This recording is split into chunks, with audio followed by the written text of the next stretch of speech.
You're listening to the Valley Current.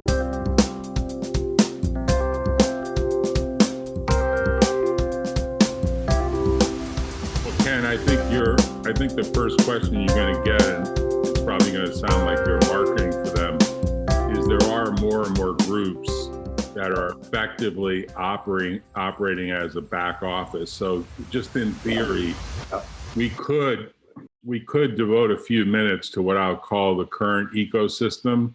There's like 5 very big players that are in the market, maybe more than 5. I'm just using 5 that I can think of off the top of my head.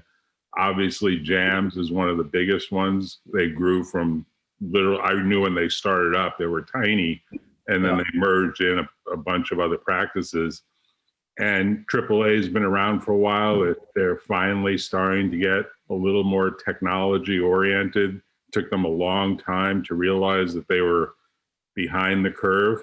There's another one called FedArb that just focuses on federal retired judges, kind of like the cream of the crop. They want to think of a direct competitor to Jams. There's ADR Services. I mean, I could easily cover it. We could all cover it.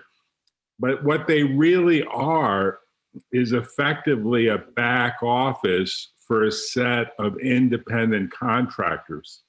Right. Every one of those judges and mediators and arbitrators is their own independent business or independent professional.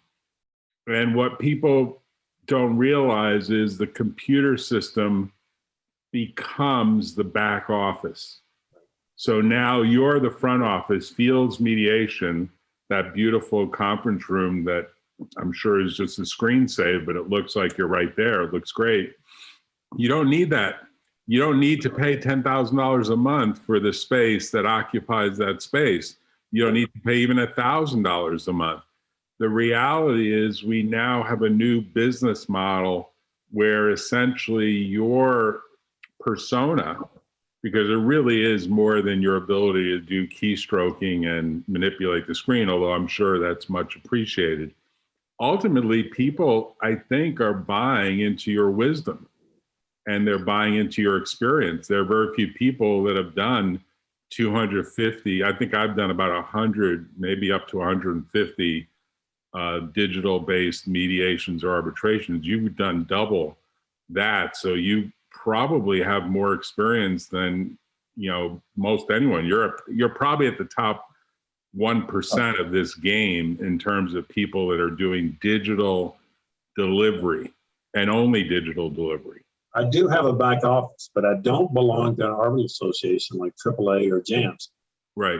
The startup I'm using, I'm beta testing it for them, is I just send them, they handle my booking, collecting, Right. all of that Right. for me and a bunch of other people, totally independent.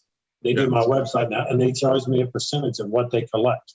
Right. That's it. I generate my own business. Yeah, they're kind of acting like a partner, but they're not really a general or even limited partner. They're essentially a revenue share operation. So they'll probably, with that business becomes very valuable at is the information of what do people charge based on their experience. You've got north of... You're relying on Jams and some others to develop and bring in the business. Yeah. But if you're like me and others, I don't want to pay Jams that. I don't want to use their rules all the time. I want to be a lot more flexible. Right. And also in Europe, you may have to belong to an arbitral association. Wayne, I don't know. Are you kind of locked into that or what? In as much, you have to take into account the vintage of mediators that we are, and in as much as we are probably 25 years plus in practice, and we would have come from the stock of lawyers and professionals, probably where we had a secretary or a PA or a stenographer or a shorthand person, human being assisting us with recording and so on. We still have to, and technology as it is, it serves as an aid memoir in terms of the service that we offer. but let it not take away from or substantive roles as that of ADR professionals, and in this case, mediators. And I heard there was talk about, yes, there may be a lot of experienced mediators on the panel or in the audience, but there still remains that cable of concern. How do we get better cases? How do we get more interest? And how do we become known? There's still always the marketing question. So there is a place for technology, but just being mindful that we are not there to, well, say that technology is just another qualification that we need to imbibe into and offer a better service, and then our clients may not be as au fait with us on some of them may be, some of them may not be. And do we still offer that eyeball to eyeball service with quantity and quality as an independent practitioner ever pervading throughout? That's all we have. We have our own reputation is on the line. We have our own credibility, professional credibility on the line. And we can't hide behind, and it's very interesting that we may be very technologically savvy, and I'm all for that. I'm not poo-pooing that for one moment, but never for one moment at the end of the day, our names individually are going to be talked behind our backs about the service we offer by our clients. Right. I think that there's kind of a synergy of 3 points here that are interconnected, and I'll try to braid this if I can. But one is that I think that the young people, and I was a young person once upon a time, and I did actually play video games, so I understand this. But my kids and my grandkids were big time video game players. When video games started for me, they were very basic video games. Now the video games are very realistic simulations of race car driving, horseback riding, you name it, there's a video game. In the first point, in the video game world, everything happens instantly. Everything happens with a metric. Everything happens with a path to improvement. And there's immediate feedback. The litigation system is almost 180 degrees the opposite of that. Yeah. The litigation system is like you submit and you wait and you wait and you pray and you wait and you continue to pray, and then your grandfather dies and there's an interruption and the continuance happens. It's like we're changing that because of technology. Yes, that was my second point. So my second point was because of this video game mentality, that the new business people that used to play these video games, the 40 and 50-year-olds that now have grown up and are CEOs of companies and remember the video games, even the simulations in business school, because they were so oriented towards simulation platforms, they want something that gives them instant feedback. So you have to deliver some sort of technologically based approach, or they think, I'm not going to go with that old school guy that still wants you to submit a typewritten document. I'm not going to do that. And I wasn't suggesting that either. I'm not saying, but we're not Instagram mediators either. Yeah, well, Really? I'm going to get there. I'm going to get there in the third point. So the first point is we're dealing with a new client, different mindset.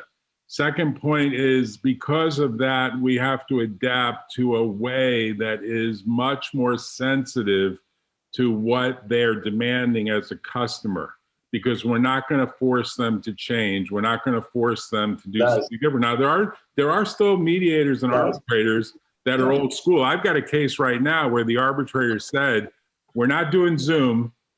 We're only doing it in person, and you each have to have all of your witnesses, get this, he said this, I don't know if it's legal, but he said this, You have to have all your witnesses make sure they're all vaccinated. And I want to see proof of vaccination. And I thought to myself, I think there's actually a due process issue embedded in what he's requiring, but he's setting the rules. And he's essentially saying in my courtroom, you know, because he's at JAMS and they have courtrooms, they have rooms that are like their courtrooms, you're going to show up in San Francisco on these dates for 2 weeks in that room. And I've been vaccinated. He's 80 something years old. So he's rightfully worried about the potential of a variant. So the third point I want to make is that almost instantly after making that ruling, my clients, and I'm sure the clients for the other side were like, maybe we picked the wrong arbitrator. Maybe we think about that. This is a guy that now. Let me interrupt, guys. Yeah. This is a perfect discussion for September 10th. Right. We got exactly what we need. Right. And I'll have to tell you, I have not done one in person for almost 18 months. They gave me proof of vaccination and a bunch of other stuff. They want me to do one in July in person. And I've said, yes, but I'm going to charge you more per hour. And they said, okay. Their clients don't want to do it, but the lawyers want. The clients have been talking to me. All right, I'm going to show up for the first time in 18 months. They're going to pay me more per hour than in person. But you don't charge that much more, Ken. You're actually pretty reasonable. Well, I know. I set it at $475 per hour for in person. I should have gone to $575. No, I think you should have gone JAMS and gone to 1,000. I know these people are crazy what they pay per hour. No, seriously. Jesus, but I mean it's nuts. I mean, and the clients, interesting, they're millionaires. They're going, I'm going to fly in for this. Okay, our lawyer said we've got to do it. We'll be there. All right, so I'm now going to go to downtown Phoenix. It's 115 degrees Fahrenheit, to a bunch of conference rooms, and drag my computer laptop with me to do it. Okay, you're paying me, I'll do it. You know, Ken, I'm going to throw a curveball at you. Yeah. Tell you what some folks have suggested to me might be the super future of both mediation and arbitration, and just suspend disbelief for a second at what they told me. Just listen for a second. They said, so Jack, can't we just pre-record the statement that we would make for 15 minutes in mediation? The CEO said this, you know, they do it all the time, like the Oscars and whatnot. People accept an Oscar, they give their little speech, it's pre-recorded. The CEO is like, I'm too busy. I'd like to just give a 15-minute pitch for why I think that the settlement offer that we've made in this case is super reasonable. I want to pre-record it. I want you to show it in the joint session of the mediation, and you can have their CEO do the same thing. And then you guys can kind of figure out the best solution. And that's going to be my good faith participation, because some court is requiring the CEOs to be part of it. That's going to be my good faith participation. Would you take that as a mediator? Would you say, fine, if they really want to do it that way, I'll accept the pre-recording without any questions, without any additional back and forth? Would you actually allow that? And at what level would that eventually evolve to over time? My response would be, of course I'll accept that, but I may need you to still be available. I'm never going to say no to the client. I'm going to say no, but what are we going to do and get throughout something? So I want you around. So, okay. And what I'm trying to do is say, it's your mediation. Because too many mediators, too many arbitrators set too many rules. It's their case. They're coming to you for a solution. So if you put your rules and your stamp on it, we're kind of like being back. I'm a judge again, which is nonsense. I want to get that. But anyway, we're kind of getting off there. But I'm trying to say, okay, you've got 30 to 60 mediators who are going to show up on September 10th. This is the type of discussion I think we should have. Is, okay, where do you want to go? Do you really want to expand your business? Can you do it in your community? Do you do pro bono technology to learn this skill and pass it on to your bigger paying clients? Because if you become really adept at this additional mediator tool you have now, and I agree with Wayne, you have to be a good mediator. You have to be intuitive. You have to listen to people. But if you have this additional skill and the ability to develop your business selling this additional skill, I think now's the time to move on. When we're coming off of this pandemic, where people are used to doing it, okay, I'm stepping up. I'm offering the new brand of mediation, arbitration, and I'm skilled at it, et cetera, et cetera. So you may find your target community out there more receptive right now because, and I'm not knocking the old timers, Wayne, because I'm definitely older than you are, but way too much. What I'm saying is, okay, they're probably not going to change a lot. You have a unique opportunity, I think, to move into this niche market and get in on the, not necessarily the ground floor, but take advantage. And Sassan's family, your brothers and sisters are involved in medical artificial intelligence. So what you could bring to this discussion for September is, what are those possibilities for enhancing your mediation skills and your mediation business? Well, yeah. So my framework is that we will have to work with where we are in the corner that we are, given our history, given our background, given our skills, our frame of mind, and given our market and our interests. My approach will be, rather than to scare anyone and say, well, you need to get to be now an Instagram mediator, work with where you're at now and work from there. And here are a few principles under which you can work. Yeah. And lastly, just before you comment, what of looking each other the white in the eye? This is what trials over years have been, and disputants have been able to look each other in the white of the eye. Has technology trumping that now? I think it has. I think the newer generation of CEOs, and I found it in jurists, are much more attuned to this video community, if you will. Though you still see the whites in the eyes, or you'll substitute something else for them. The fact that I can instantly pop up a map in a condemnation case on the screen and show what the other side wants to pay for something. They're focusing, they're looking at that. We're talking about substance in a mediation. I'm saying this is what they're saying they want to do with this property. Why can't you pay a little bit more, et cetera, et cetera. So I think you still see the whites of the eyes, except it may be in a newer world. It may be the virtual eyes that we're talking about. I have to tell you, you still look them in the eyes, and you can pin somebody on Zoom. You can pin the screen just on them, so you can watch just their eyes if you want to, as a mediator. I'll tell you, I think Wayne's got a really good point, and I don't think it's easy to answer, and I'll tell you the reason why. But you're going to get a bunch of that's what we're trying to do. It's a really big topic, and it's really worth pursuing because I remember a mediation I did about 10 years ago with a retired federal judge, and he was a pretty good mediator. And I'm trying to remember his name. It'll come to me in a minute. And he had at least 40, 50 years of practice as a judge, and he had obviously sentenced people to death and he'd done a whole range of federal cases. And he was really questioning the good faith of each side's CEOs. And he said to each one, look, I'm going to do a separate caucus, and I want to do it without the lawyers. I want to do it separately with each of the CEOs. And the CEO, my CEO said, okay. And their CEO said, okay. So then there was a breakout and we went into rooms. The lawyers all went and got coffee. And I asked the client, so what did he do? And he said, it was the weirdest thing I've ever experienced. He just stood up. He said to me, stand up. And we were about a foot apart, and he looked me directly in the eye. And he said, he looked me in the eyes and he said, are you telling me the truth?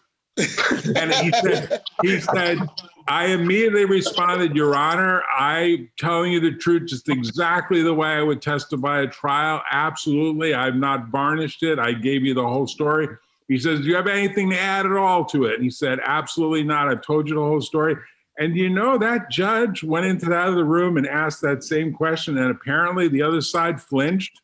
And that judge got a settlement in the case because he said to the lawyer on the other side, I believe the plaintiff's client a lot more than I believe your client. And I think the jury and the judge are going to see exactly what I saw. So I recommend you take this settlement.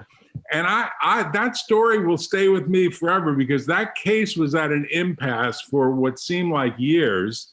And he accomplished, and I want to say he was one of the highest paid jams guys at the time. He got, like, back then, $5,000 a day was a lot of money. Now he probably is 10 or 15,000, but he had a technique and it worked. And I say to myself, I don't think he can. Well, that's the question. I say I can't really imagine that you could get in the same metabolic field with someone where you're just 12 inches apart from them. You're breathing their air, and you're breathing their air. No, I mean, you're in the same room. You know what I'm saying? I mean, that is like the truth-telling function at its best, isn't it? You're showing your age. You're showing your age. I know, I'm showing my age. And if I send this audio to that CEO, he would probably say, "Man, Jack, you captured it perfectly," because that's really exactly what happened. I'll bring up the client. We'll talk about anything except the case, but I'm looking at the client online. We're talking about their kids and military, anything else but this case. Am I making an evaluation? Of course I am. Is he making or she making an evaluation? Of course. But we're having a discussion that depends on, this is what I tell lawyers. You can't be a good litigator until you've learned how to settle cases. You have to learn mediation before you can truly offer your client what a good lawyer should offer, counsel as well as advocacy. Now I'm telling mediators, you can't grow until you've mastered some of these skills as a mediator in technology. You can't grow your business without harnessing some of this also. And that's what I think we need to discuss on September 10th. So the question is to all of you, can we live with this kind of an introduction that I'll make and turn it over to you guys and you go full blast? I mean, I'll step in and disagree with Wayne again. Yeah. I will not disagree, because I think online mediation is the way forward, but not wholly so. So that's why I'm going to be, it's the way forward, it's a skill to have, but what is your substance? And what are clients going to say behind your back? Yeah, what's your environment? What's your target audience for your business? UK versus Atlanta versus Phoenix versus the Bay Area. Yes, that may come in as well. We're not only following different rules or lack of rules, but any good mediator will target your audience, whether it's a business audience, develop business, or who's in front of you for the mediation. So you have to blend it and have that flexibility, which I think a good mediator definitely does. Yeah. The ability to adapt to your environment. Who's your audience? So, but what we're trying to do in this September 10th thing is throw out ideas. Jack, I can't shut him off about, with your emails. You're killing me. But good ideas. Well, Wayne, you disagree.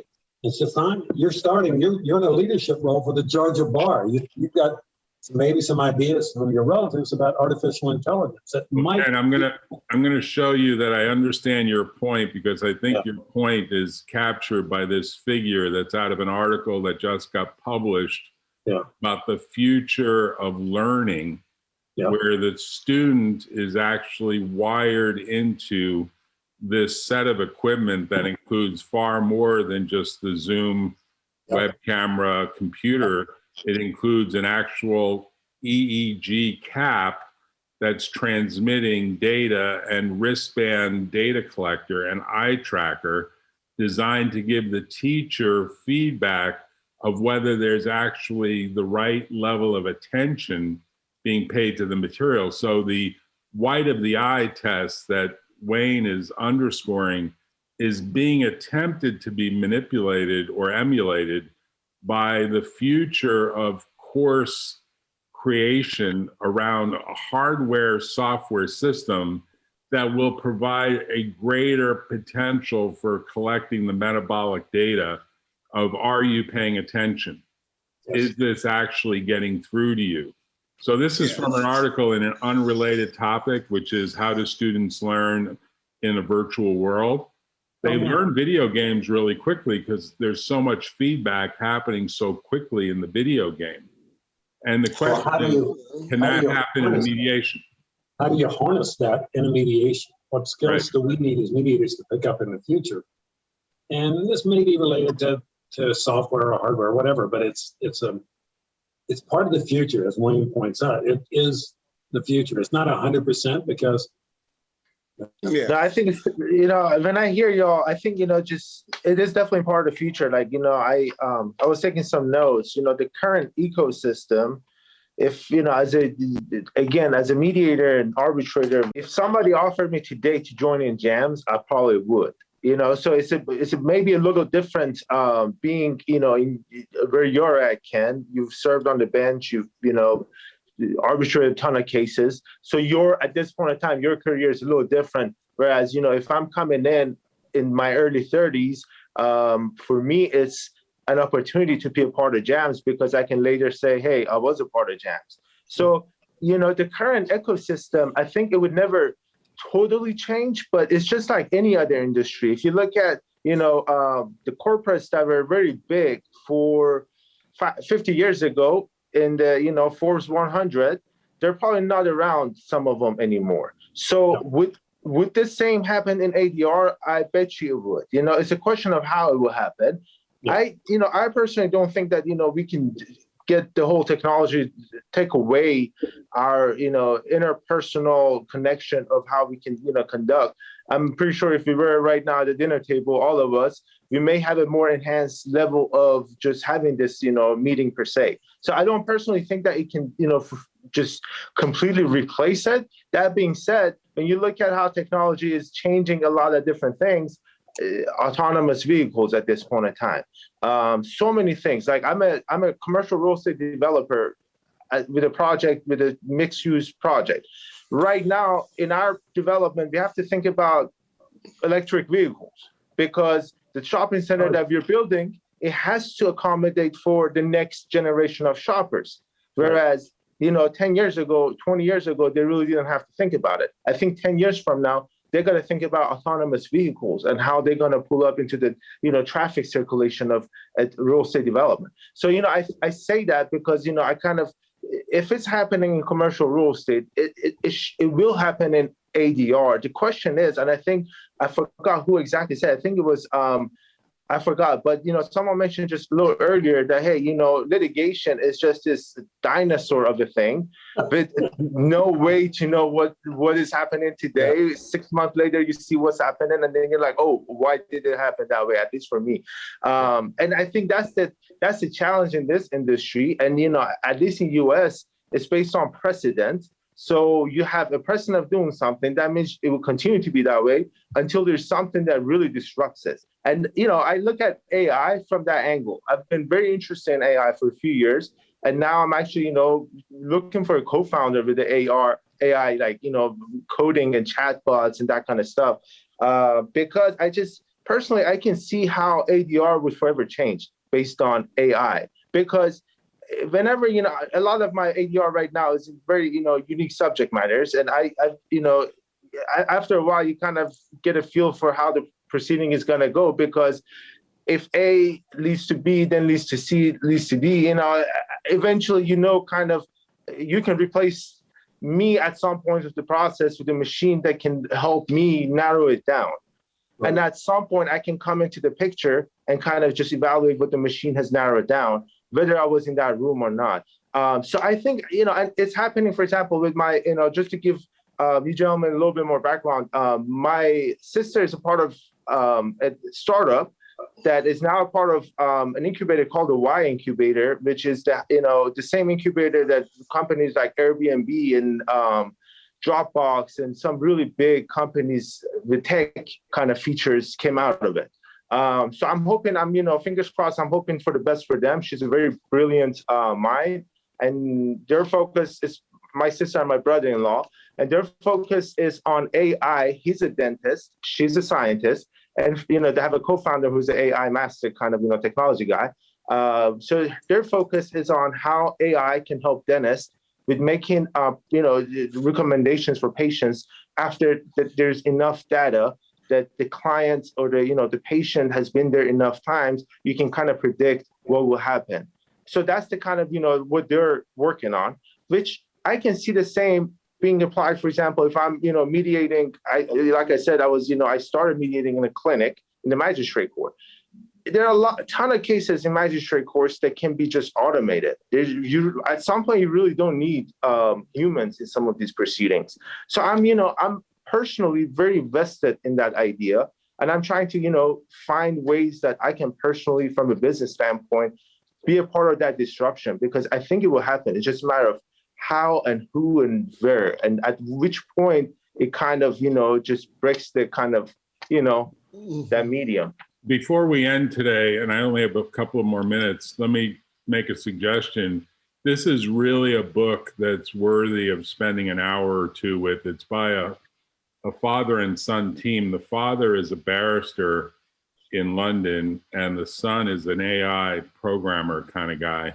And they wrote this book called The Future of the Professions. They, in fact, the father's actually written a few books about the end of lawyers or the end of the law profession. This is the more general book, and it does cover at a very high level what is likely to happen over the next 100 years in the knowledge professions generally. And knowledge professions include everything from doctors, dentists, lawyers, architects, priests, including priests. I mean, they do a really good job. They interview people. I think the father does a lot of the interviewing of the humans, and the son does a lot of interviewing of the AI companies that are targeting those particular professions. So the way that you said, Sassan, that your sister is focused on enabling dentists to become sort of higher powered or more augmented, let's put it that way, more augmented by the technology. They did the same thing across about a dozen professions, everything from architects to priests and prison wardens and you name it. And they said those knowledge workers don't have the foggiest idea of what's coming. They're not plugged into Silicon Valley. They're not plugged into legal tech or AI tech or anything like that. And this book, which is a few years ago, but it's still, I think, pretty relevant. They do a pretty good job talking about the transformation of knowledge work. And I think we could theoretically take a few pages from this book and think about setting a theme for the discussion, which is very much oriented not only in the past and not only in currently what you can do, but where's the puck headed? And why do you have to skate down the ice to get in the direction of where the puck is going before your competitors sort of eat your lunch? And I think AA and JAMS had brands big enough to sustain them, even as they were both very slow to get to where they are today. But now they've sort of realized digital delivery, digital filing, digital handling of the case, digital billing, all that stuff is part of their infrastructure. And the real question is whether some of the other stuff that we're talking about, which is far more futuristic, whether that becomes part of their DNA as well. Now, Jack, I'll have old school organizations. A lot of my business comes from the clients that stipulate not to follow JAMS, it's in their contract, or AAA. Right. Because of the expense. It's just hugely expensive. They can get the same thing by coming to an independent.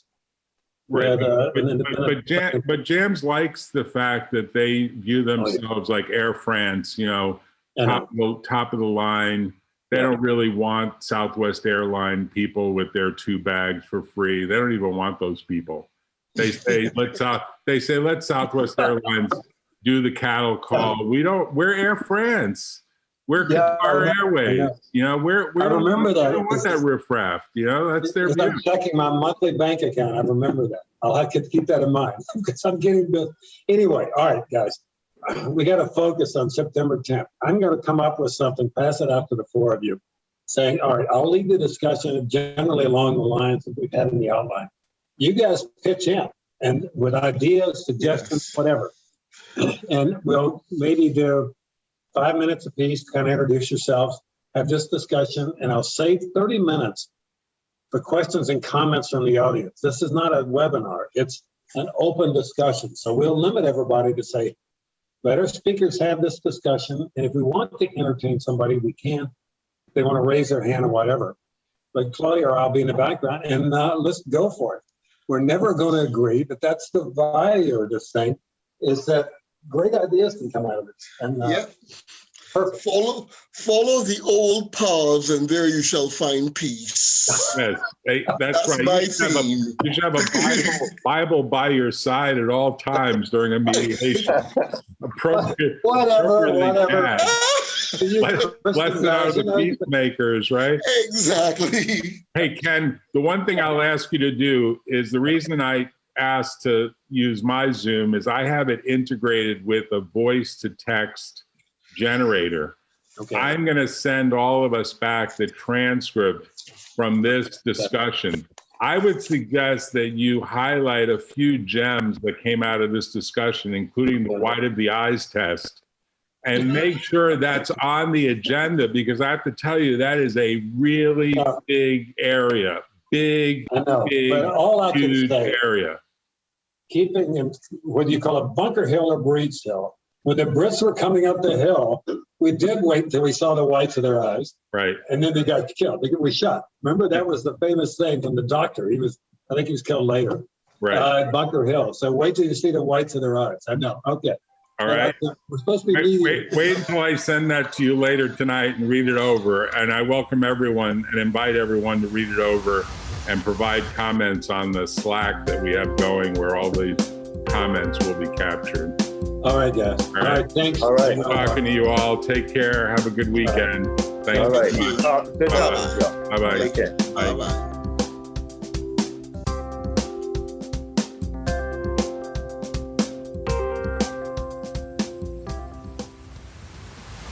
Tune in next time on The Valley Current.